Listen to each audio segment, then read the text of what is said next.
थोड़ा सा पीछे गला जी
हाथों से वो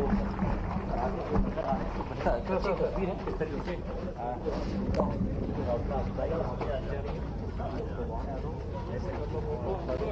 सामने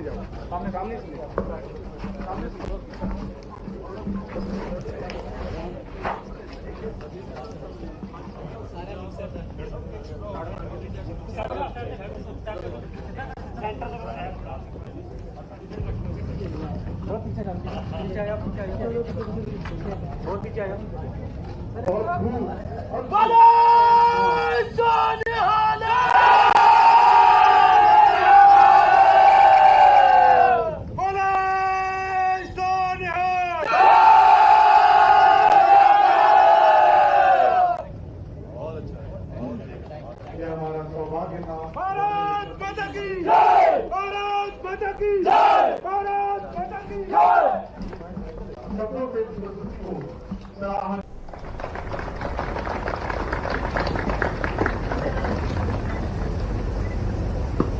सिग्नलमैन स्वर्गीय रमेश कुमार की पत्नी वीर नारी श्रीमती लक्ष्मीबाई।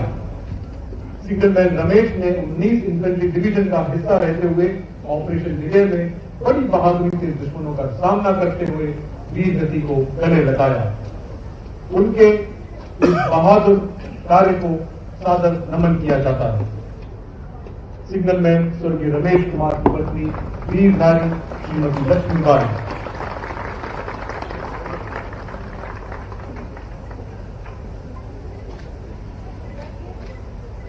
स्वर्गीय नायक दिनेश चंद्र की पत्नी वीर नारी श्रीमती गुणमाला द्विवेदी। आपके पति 104 इंजन रेजिमेंट में तैनात थे, जो 1982 में सियाचिन की बर्फीले इलाके में सैन्य सेवाओं के दौरान एक भीषण हिमस्खलन की चपेट में आ गए और वीर गति को प्राप्त हुए। नायक स्वर्गीय दिनेश चंद्र की पत्नी वीर नारी श्रीमती गुणमाला देवी।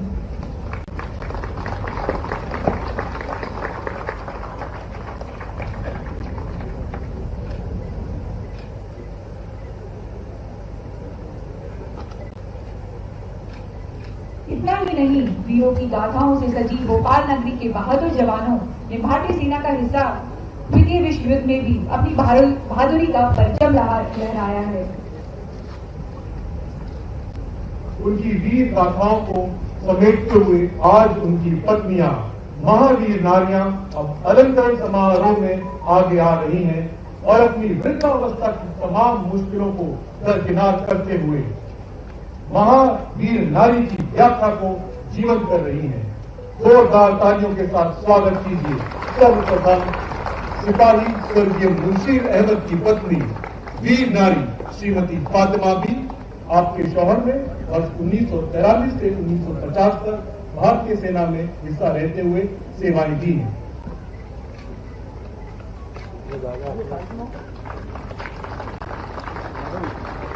सिपाही स्वर्गीय मोहम्मद सईद खान की पत्नी वीर नारी श्रीमती रईसा बेगम।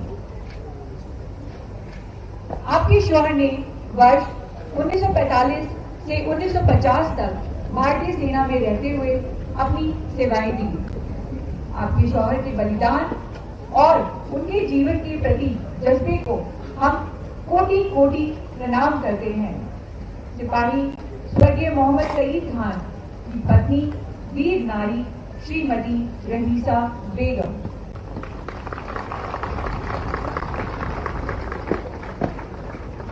सिपाही स्वर्गीय मोहम्मद शरीफ की पत्नी श्रीमती नफीसा बी। सन 1942 से 1950 तक आपके शौहर भी हिंदुस्तान की फौज में रहते हुए दूसरे विश्व युद्ध में शामिल हुए, जहां पर उन्होंने भारत देश से बाहर जाकर सेना के लिए और अपने साथियों के लिए कई जंगें लड़ी और एक जंग आपकी इस जीवन के साथ को देखते हुए आपके जज्बे को भी हम सलाम पेश करते हैं। सिपाही स्वर्गीय मोहम्मद शरीफ की पत्नी श्रीमती नफीसा बी।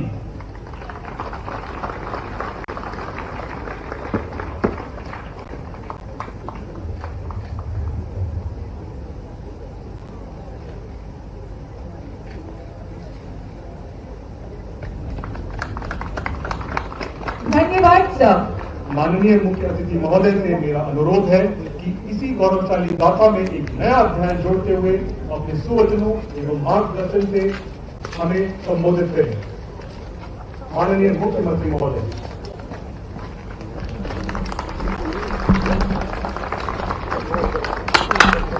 बोलिए भारत माता की, भारत माता की, वंदे वंदे।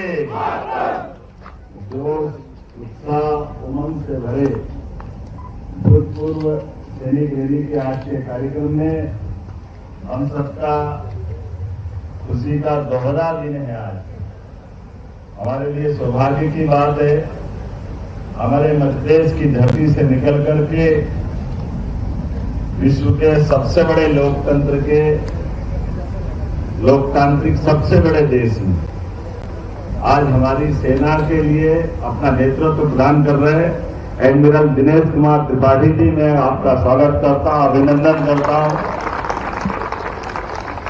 मध्य प्रदेश सरकार की ओर से आपको प्रणाम करता हूं। हमारे लिए सौभाग्य की बात, सरकार के लिए इससे बड़ा गौरव क्या है, हमारे अपने परिवार से निकल करके कोई देश में खास करके सेना के क्षेत्र में जाकर के नेतृत्व करें। ये हमारी अपनी मध्य प्रदेश की गौरवशाली विरासत का ही एक तरह से नाम हो सकता है, जिनके आधार पर हम राजा भोज, विक्रमादित्य और नाना प्रकार के अलग अलग प्रकार के वीर सेनानियों को याद करते हैं।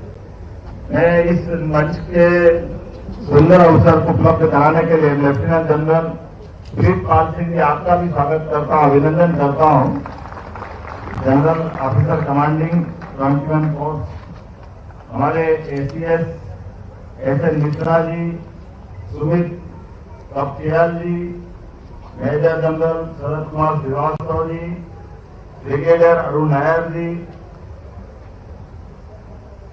ये आकाशवाणी में एक कार्यक्रम आता था, आकाशवाणी का पंचरंगी प्रोग्राम, जिसमें विविध रंगों के साथ हमारे अपने सभी रस रंग के साथ उसके गानों का प्रसारण किया जाता था। और वीरता के भी कितने रस हो सकते हैं। आज के इस कार्यक्रम में एक एक का अलग अलग प्रकार से आनंद ले रहा था। वाकई दिल जीत लिया। इतना सुंदर आयोजन आपने किया है। मेरी अपनी ओर से आप सबको बधाई। और जो आपने कहा है कि सेना की वर्तमान जीत के लिए अगर आधार कोई बनता है तो उसका भूतपूर्व सैनिक होता है। वो अपनी मजबूत नींव से हमारी वर्तमान की सेना का हौसला बुलंद करता है। मैं सभी भूतपूर्व सैनिकों को बधाई देना चाहूंगा। हमारे गौरवशाली देश की गौरवशाली परंपरा है। यद्यपि हम जिस संस्कृति को मानते हैं उस संस्कृति में तो हमारे लिए आने और जाने का क्रम भी नियत है। जो जन्मा है उसको जाना है, लेकिन आने और जाने के क्रम में हमारे लिए परमात्मा जो मौका देता है उस मौके का सदुपयोग करके हम अपने जीवन को धन्य बनाएं। लेकिन ये सामान्य व्यक्ति के लिए हो सकता है। आप तो और उससे 2 कदम आगे वाले लोग हैं जो 142 करोड़ लोगों का जीवन धन्य बनाते हुए आपने अपने जीवन का उत्कृष्ट समय दिया है और वर्तमान के मंच को गौरवान्वित किया है। मैं आपका स्वागत करता हूं, अभिनंदन करता हूं। वीरता का प्रतीक, साहस का उचित सम्मान, भारत का हर वीर सिपाही मातृभूमि की शान है।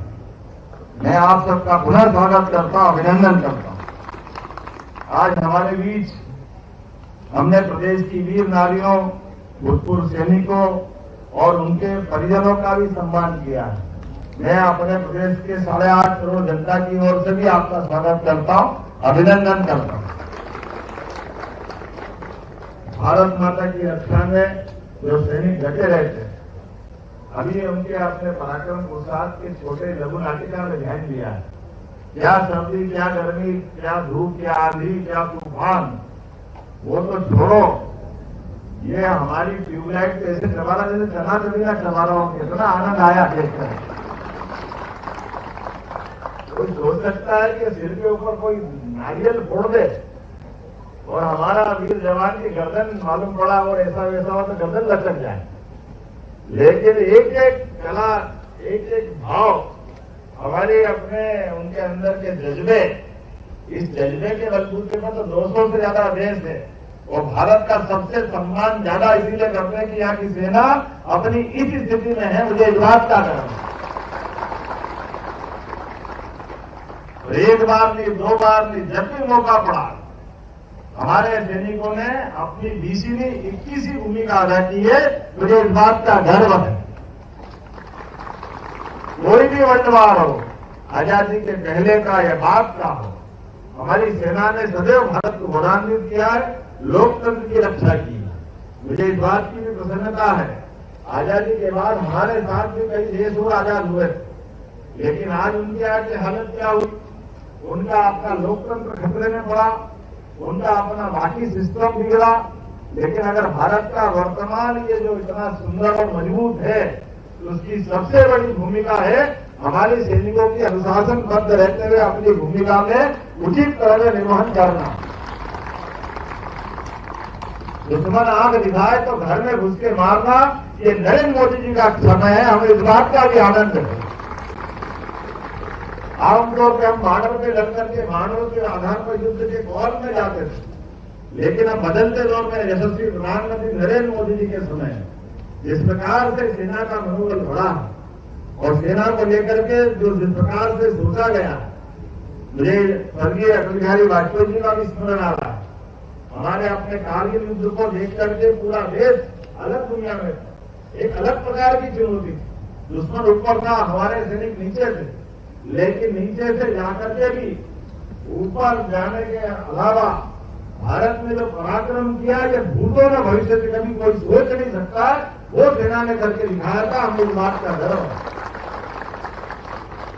हमारी सीमाओं के अंदर दुश्मन का आना, ये आने का सपना देखना भी आज के जमाने में तो बिल्कुल सोच ही नहीं सकते। लेकिन मुझे इस बात की प्रसन्नता है, हमारे रणबांकुरों ने अपने प्राणों की आहुति देकर के अपने जीवन के बहुमूल्य समय को आपने, चाहे आप रिटायर हुए हो, लेकिन कागज पर रिटायर हुए, देश की सेवा से रिटायर नहीं है। आप देश की सेवा में सदैव जाने जाओगे कि मैं जानता हूं और आपकी भूमिका भी होगी। इसीलिए हमारे सभी भूतपूर्व सैनिक जो आज यहाँ इस रैली में पधारे हैं, मैं उनका भी वंदन करता हूँ, अभिनंदन करता हूँ और दीपावली के अवसर पर आप सबको हार्दिक मंगल कामना देता हूँ, बधाई देता हूँ।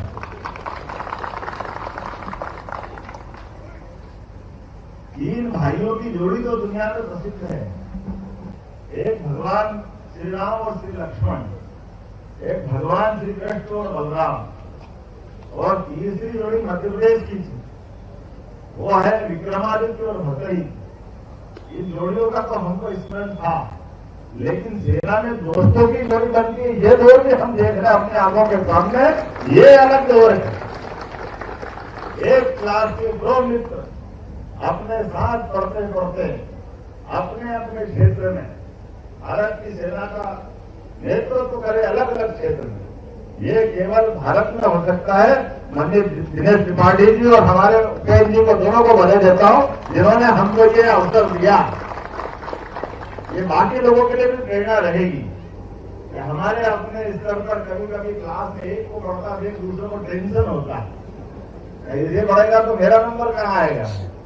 लेकिन हमारे देश के अंदर ये उदाहरण है, और एक उदाहरण तो और स्मरण करना चाहूंगा। इस देश के अंदर ही ये वर्तमान के दौर में नेतृत्व क्षमता को लेकर के परिपक्व नेतृत्व के आधार पर हमारे यहाँ कई सीनियर नेता थे, लेकिन उसके बावजूद भी नरेंद्र मोदी जी ने जिस ढंग से अपनी इस दौर को संभाला, मैं उनका पुनः बधाई देना चाहूंगा। सेना के क्षेत्र में इस प्रकार से सेना का मनोबल बढ़ाने के लिए और देश का मनोबल ऊंचा रखने के लिए वो काम कर रहे हैं।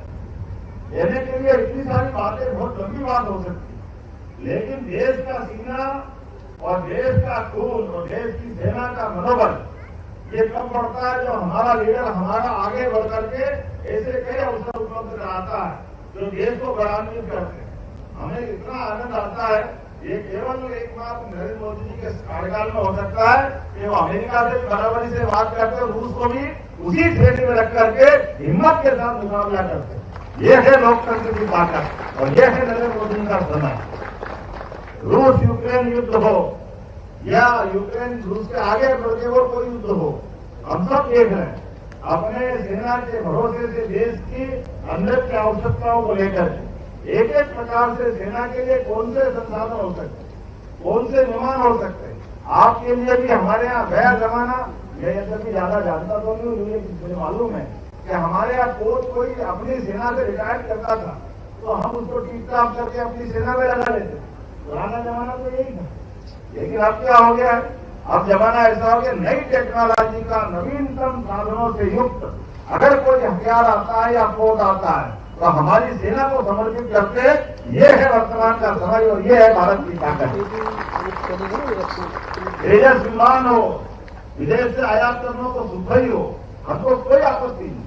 तकनीक से हमारी कोई कष्ट नहीं, तकनीक के बारे में कोई चिंता नहीं, लेकिन तकनीक के साथ साथ अपने स्वदेशी भाव को भी बढ़ाने की जरूरत है। और उस तरह से सेना के साथ कदम से कदम मिलाकर पूरे देश में अलग प्रकार का वातावरण बना हुआ। मेरी अपनी ओर से आप सबको बधाई देता हूँ। अभी मेरे बारे में बातचीत निकली, मैं धन्यवाद देना चाहता हूँ। जब हमारे अपने चित्रपाल जी और हमारे सेना के अधिकारी आए, उन्होंने कहा कि कुछ इशू हमारे हैं, तो हमने कहा आपके थोड़ी है, वो मेरे भी हैं, मेरे और आप में कोई अंतर नहीं है। जो आपका है वो मेरा है, सेना से मतलब कैसे जा सकते। इसलिए सेना जो चाहेगी या सेना के दूर अधिकारियों के बारे में जो कोई भी आफर आएगा, मध्य प्रदेश सरकार जरा पीछे रहने वाली नहीं है, ये मैं आश्वस्त करना चाहूंगा। कई सारे निर्णय हमने लिए हैं, आपकी जानकारी में है ही है कि हमारे लिए शहीद के लिए जो हमने अपना नियम बनाया उस नियम का भी हम परिपालन कर रहे हैं और उसमें और संशोधन भी कर दिया है कि हमारे शहीद के लिए हमारे मन में सरकार के द्वारा दी जाने वाली कुछ योगदान राशि, उस योगदान राशि में पहले हम एक मुश्त देते थे, उसकी कठोर ध्यान में आई थी कि आमतौर पर परिवार में बारिश के नाते से कानून में ये माना जाता था कि सिवा पत्नी के और किसी को राशि नहीं दे सकते, और हमने संशोधन कर दिया, आधी पत्नी को देंगे, आधी माँ बाप को देंगे, ताकि ये जो कष्ट आता है, कई बार घर के अंदर जवान बेटी होती है और ऐसी घटना में उसका दोबारा विवाह करना हो, कोई और कारण होते हैं, तो ये विवाद का विषय हो जाता है। तो योगदान राशि में हक किसका होगा, बाकी बातें क्या होगी। हमने इसमें संशोधन किया। हमारे यहाँ परिवार परंपरा की पुरानी मान्यता है, इसलिए हमने उस पर भी ध्यान दिया। हमने शहीदों को, माताओं को देने वाले अनुदान राशि में भी वो भी बढ़ाकर के 10,000 रुपया प्रति माह कर दिया है कि हमारे अपने परिवार में से कोई शहीद में तो उनके माता पिता को भी मासिक अनुदान की 10,000 रुपये महीना हम देने वाले हैं। इसी प्रकार से शहीद की पुत्री हो, बहनों के विवाह पर भी 51,000 रुपये की राशि हमारे द्वारा देने का हमने निर्णय किया है। प्रदेश में निवासरत द्वितीय युद्ध के अभी हमारे कुछ वीरांगना या हमारी वीर बहनें आई है, हम उनके बीच में भी बताना चाहेंगे कि इनका भी 8,000 रुपये प्रति माह जो देने थे, अब हम इसको 15,000 रुपये प्रति माह की वार्षिक प्रति माह की दर से हम अपने योगदान राशि देने वाले हैं। मध्य प्रदेश में ऐसे माता पिता जिनकी पुत्री सेना में, हम सब चाहते हैं कि हमारी जो भाई करता है वो बहन भी करे, इसलिए उनके परिवार में उनके माता पिता के लिए उनकी सम्मान निधि 10,000 रुपया प्रति माह से बढ़ा करके 20,000 रुपया प्रति वर्ष हम करने वाले हैं। मैं आज के इस अवसर पर विभिन्न शौर्य और विशिष्ट सेवा अलंकरणों से सम्मानित सैनिकों को, उनके आश्रितों को भी हमारे पूरे देश के अंदर अपने मध्य प्रदेश में सर्वाधिक सबसे बड़ी राशि का योगदान दिया जाता है। मुझे इस बात का गर्व है और इस क्रम को हम जारी रखेंगे। भूतपूर्व सैनिकों, विधवाओं, विकलांग सैनिकों, आश्रितों को विभिन्न योजनाओं के विभिन्न हित लाभ, आर्थिक सहायता, छात्रवृत्ति, ये हमारे द्वारा जो दी जाती है और देश के बाकी राज्यों में सबसे अधिक है और हम इसमें और विचार कर रहे हैं। आपका सुझाव आएगा, इसमें और हम आगे बढ़ते जाएंगे। भूतपूर्व सैनिकों को शासकीय नौकरी में आरक्षण, प्रदेश में पूर्व सैनिकों के बच्चों को medical, engineering, technical education, law समेत विभिन्न कोर्सों में आरक्षण दिया जाएगा। सभी सरकारी विभागों के ग्रुप सी एंड डी पदों पर भूतपूर्व सैनिकों का आरक्षण, जिला सैनिक कार्यालय में सहायक ग्रेड 3 स्तर पर कर्मचारियों के पदों में भी वृद्धि करने का हमारी सरकार ने निर्णय किया। कहने के लिए तो बहुत है, लेकिन आज आपको केवल आपसे मिलने का प्रेम था, आपसे मिलने की इच्छा थी और मैं समय निकाल करके हमारे जो थल सेना अध्यक्ष जी, उनके कमांड सेंटर पे गया और मिलकर के आनंद आया कि मध्य प्रदेश के हमारी धरती से निकला हुआ एक हमारा अपना भाई आज देश की सेना को गौरवान्वित कर रहा, मुझे उसका आनंद आया। तो आपसे तो दूसरी बार मिल रहा हूँ, पहली बार आपने हमारी ये सब नौसेना अध्यक्ष आप शायद नहीं रहे थे, लेकिन हमारे रीवा में जब मैं शिक्षा मंत्री था तब हमारा अपना दीक्षांत समारोह था और दीक्षांत समारोह में कई सारे अलग अलग प्रकार के लोगों को सम्मानित करने की पद्धति थी। तब आपसे मिलना हुआ था, आपको पीएचडी और मानद पीएचडी की उपाधि प्रदान की गई। जोरदार अभिनंदन करो। हमने तो पहले ही मान लिया था कि भविष्य हमारा है, इसलिए हमारी सरकार के द्वारा आपको गौरवान्वित करने का मौका लिया था। आज के इस अवसर पर पुनः मैं एक बार सबका अभिनंदन करता हूँ और आपने जितने कार्यक्रम बताए हैं मैं कोशिश करूंगा सभी कार्यक्रम में उपस्थित रहूं। एफपी और से अग्रिम रूप से आपका आश्वासन करता हूँ और पुनः आप सबके प्रति शुभकामना लेते हुए अपनी बात समाप्त करता हूँ। बोले भारत माता की बहुत बहुत धन्यवाद सर। जोरदार तालियों के साथ माननीय मुख्यमंत्री महोदय को अभिनंदन और धन्यवाद। आप सभी को कोटि कोटि नमन। यह हमारा सौभाग्य रहा है कि हमें आपका सानिध्य प्राप्त हुआ। बहुत बहुत धन्यवाद। कार्यक्रम के अंतिम चरणों की तरफ बढ़ते हुए अब आमंत्रित करना चाहूंगा अपर मुख्य सचिव गृह श्री एसएन मिश्रा महोदय जी का। आपसे सविनय निवेदन है कि आप मंच पर आकर धन्यवाद प्रस्ताव का संबोधन कर हम सभी के बीच अपने विचारों को साझा करें। श्री एसएन मिश्रा जी। आज इस भूतपूर्व सेना की रैली में उपस्थित हमारे प्रदेश के मुखिया परम आदरणीय मुख्यमंत्री महोदय डॉक्टर मोहन यादव जी, हमारे प्रदेश के भर्तीपुत्र नौसेना अध्यक्ष देश के वहाँ पे बाकीदार, यहाँ पे 21वीं कोर के core commander उत्तमपाल Singh, Pritpal Singh ji, brigadier Arun नायक जी, मेजर जनरल शरद श्रीवास्तव साहब, सुमित कबियार साहब, उपस्थित सभी सम्मानित